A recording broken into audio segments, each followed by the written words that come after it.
त्यांच्या वक्तव्यानं महाराष्ट्रामध्ये एक मेसेज गेला की ते असं म्हटले की घरी बोलावून मंत्री केलंय, म्हणजे याचा अर्थ की उद्धव ठाकरेंना मंत्रिपद जे आहे ते बच्चू कडूंना मंत्रिपद जे आहे ते उद्धव ठाकरेंमुळे लोक एवढे मूर्ख नाही आहे. पहिले मुख्यमंत्री बनते का राजा मंत्री बनतं? पहिले आम्ही त्यांना घरी त्यांच्या घरी जाऊन ते एकनाथ शिंदे साहेबांनी पुढाकार घेतला. आम्ही त्यांच्यामुळं त्यांच्या घरी गेलो, मातोश्रीवर गेलो. बापरे, 8-8 एक महिना आम्ही बाहेर होतो त्यांच्यासाठी, मुख्यमंत्री व्हासाठी.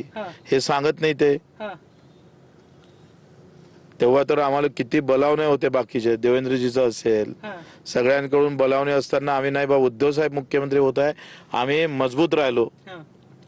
ते सांगायच्या ऐवजी तुम्ही आमचेच वावडे काढायला निघाले. म्हणजे तुम्हाला सगळीकडून वापर होते तरी सुद्धा बच्चू कडू उद्धव ठाकरेंसोबत राहिले. बरोबर होत्याच ना, तुम्ही सांगा, ती परिस्थितीच तशी होती ना. एक एक आमदार महत्वाचा होता ना सगळ्या पार्टीला.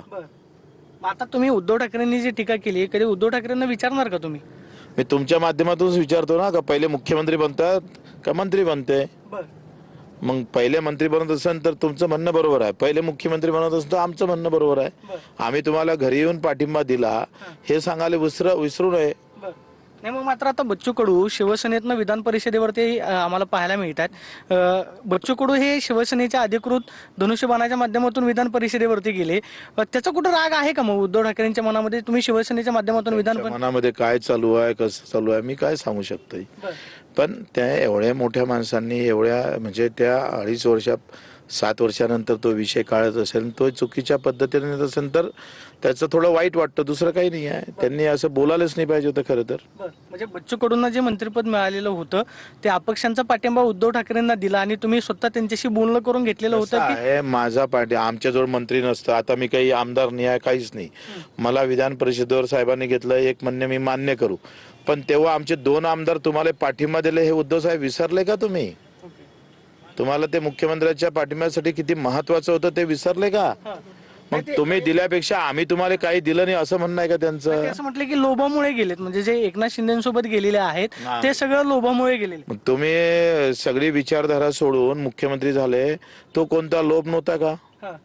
तुम्ही सांगा. काँग्रेस आणि राष्ट्रवादी सोबत वैचारिक आपण काही पटत नव्हतं. तशा बाळासाहेबांचे भाषण आम्ही ऐकत होतो का एकदाचं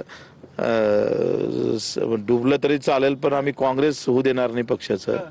असं असताना सुद्धा ती विचारधारा सोडून तुम्ही जेव्हा मुख्यमंत्री झाले, तो लोभ म्हणावा का काय म्हणावं आपण? नाही, मग मात्र मग त्याच मंत्रिमंडळामध्ये तुम्ही राज्यमंत्री पण होते की म्हणजे उद्धव ठाकरे काँग्रेस. माझं तुम्ही सांगा, त्यांनी केलं तो लोभ नाही, मी केलं तो लोभ आहे असं म्हणायचंय तुम्हाला? नाही, असं म्हणायचं आहे. ते असं म्हणतात की तुम्ही जे गेलेला आहात किंवा एकनाथ शिंदेसोबत जे गेलेले आहेत ते सगळे लोभामुळे गेलेले आहेत. कसला लोभ होता नक्की? नाही, तुम्ही मला एक सांगा, राजकारण आहे, आम्ही राजकीय निर्णय घ्यायला आम्ही स्वतंत्र आहे आणि त्याच्यानं आम्हाला कोणी सांगायची काही गरज नाही आहे. प्रत्येक जण आपापल्या सोयीनं राजकीय निर्णय घेतोय. त्याच्यानं लोभ असो काय असणार तो त्यांचा प्रश्न आहे.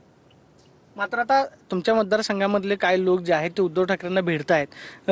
आगामी कदाचित ज्या पुढच्या भविष्यातल्या होऊ घातलेल्या निवडणुका आहेत त्या दृष्टिकोनातून संघटनेची बांधणी त्यांच्याकडून केली जाते. येणारा काळ कोणाच्या सोबत राहील काय राहील, राजकारणात काही ते महत्वाचं नसतं.